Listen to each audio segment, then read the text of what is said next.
siempre ha sido una mentira. Entonces podrá decidir si quiere renovar. En 2019, Nayib Bukele asumió la presidencia de El Salvador, uno de los países más peligrosos de la región.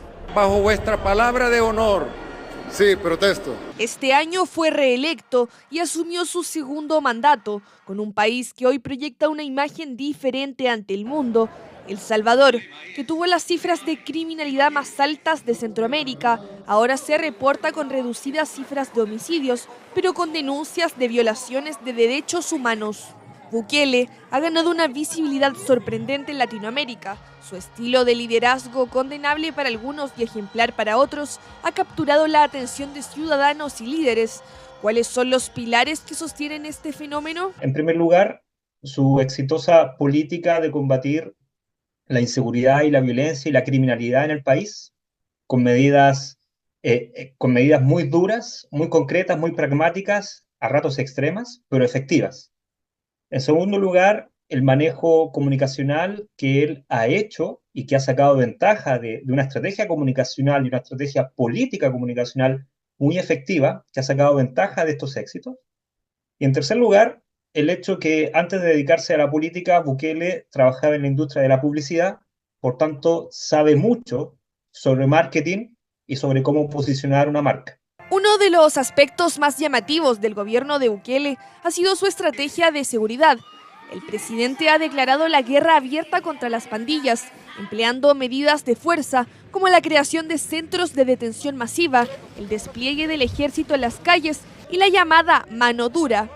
Su administración asegura que estas medidas han reducido los índices de violencia en el país, un dato que genera esperanza para quienes han vivido con el miedo de la violencia pandillera durante décadas. Desde su llegada al poder en 2019, implementó el Plan Control Territorial, que busca reducir la criminalidad mediante una mayor presencia de seguridad en zonas críticas y centros urbanos.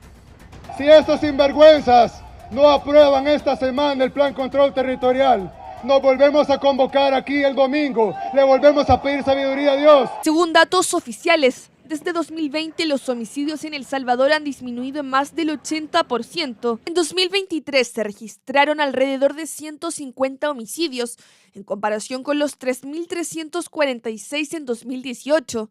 Este descenso ha hecho que El Salvador deje de ser uno de los países más violentos del mundo, en términos de homicidios por cada 100.000 habitantes. Esto le ha traído gran apoyo y ha sido su bandera de lucha. Sin duda que la seguridad, porque El Salvador era un país altamente inseguro hace 5 o 10 años atrás. La seguridad es su sello. En 2023, Bukele utilizó toda su maquinaria comunicacional para inaugurar el Centro de Confinamiento del Terrorismo, una mega cárcel con capacidad para 40.000 reclusos.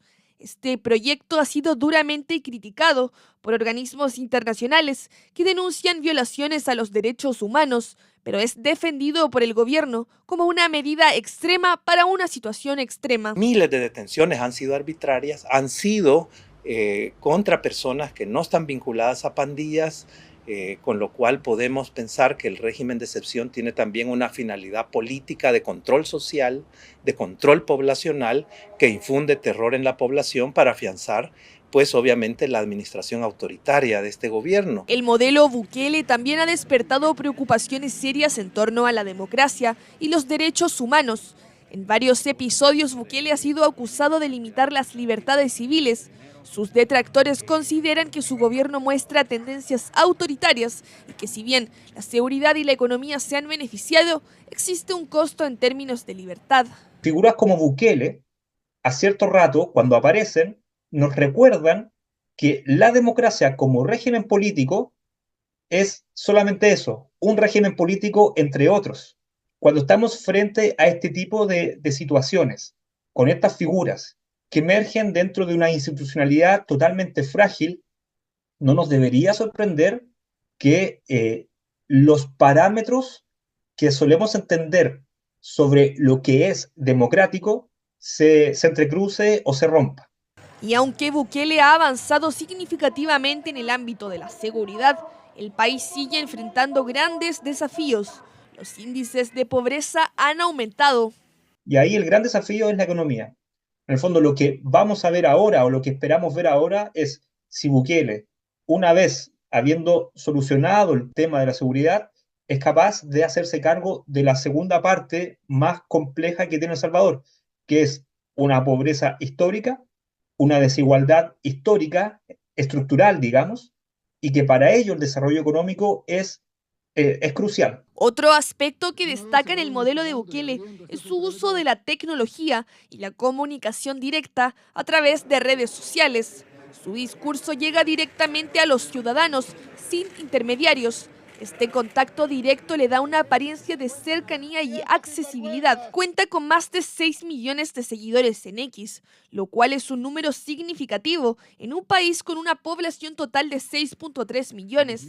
A través de redes sociales informa sobre políticas, operativos y hasta responde directamente a los ciudadanos. La política hoy día es comunicación. La política hoy día se basa ya no solamente en la comunicación de los medios tradicionales, sino que también a partir de las redes sociales y últimamente a partir de lo que se puede hacer con la inteligencia artificial. Bukele en ese sentido logró captar una forma de hacer política de manera pionera. En este caso, Bukele sí sabe aprovechar y sabe jugar muy bien con el marketing político, pero no solamente el marketing político, sino que también con la comunicación política estratégica. Es muy hábil para dominar el campo simbólico de la política salvadoreña. La propaganda que se ha hecho desde el gobierno, o sea, tiene un aparato comunicacional muy fuerte que ha logrado posicionar como bueno muchas cosas que están haciendo. Pongo el ejemplo, el tema Bitcoin. Se planteó que eso iba a significar para el país desarrollo, que venían bastantes obras hasta la ciudad Bitcoin, todo esto, y mucha gente lo creyó. Entonces, mucho de lo que habla el gobierno en temas de seguridad, por ejemplo, es basado en una propaganda que le está haciendo ver a la gente que esto es efectivo, que esto es lo bueno, a los políticos de otros países. Entonces ellos creen que ese es el camino. En 2021, Bukele anunció la adopción del Bitcoin como moneda de curso legal en El Salvador, convirtiendo al país en pionero en esta iniciativa. La apuesta ha sido arriesgada y ha generado tanto admiración como críticas. Bukele afirma que Bitcoin traerá desarrollo económico y atraerá inversión extranjera, pero el proyecto ha tenido detractores. El gobierno lanzó la billetera digital Chivo Wallet, destinada a facilitar las transacciones en Bitcoin, incluso ofreciendo un bono de $30 a quienes la descargaran. El modelo Bukele despierta emociones, tanto de aprobación como de rechazo, a lo largo de toda Latinoamérica.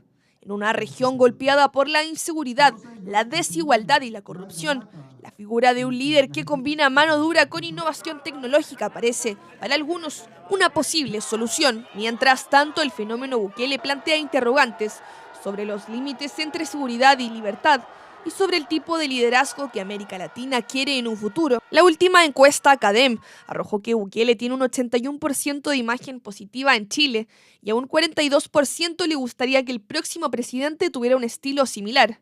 De esta forma, Bukele es el líder internacional mejor evaluado por los chilenos. En términos de su figura y su simbolismo, digamos, en el resto de la región, yo diría que por lejos el factor más incidente es la crisis de seguridad que están viviendo varios países a lo largo de todo el continente. El nivel de criminalidad y violencia que se vive en esos países es algo que naturalmente ha hecho que los líderes políticos, independientemente de los sectores políticos, volteen sus miradas hacia la figura de Bukele. En Chile, si bien los niveles de violencia o criminalidad no son tan exagerados, no son tan intensos como los que vemos más al norte, naturalmente que un fenómeno similar ocurre acá. Más allá de las opiniones, lo cierto es que el fenómeno Bukele dejó de ser una tendencia pasajera, sino un reflejo de las aspiraciones y temores de un país y una región en busca de seguridad y estabilidad. Para muchos, eso sí, el fin no justifica todos los medios.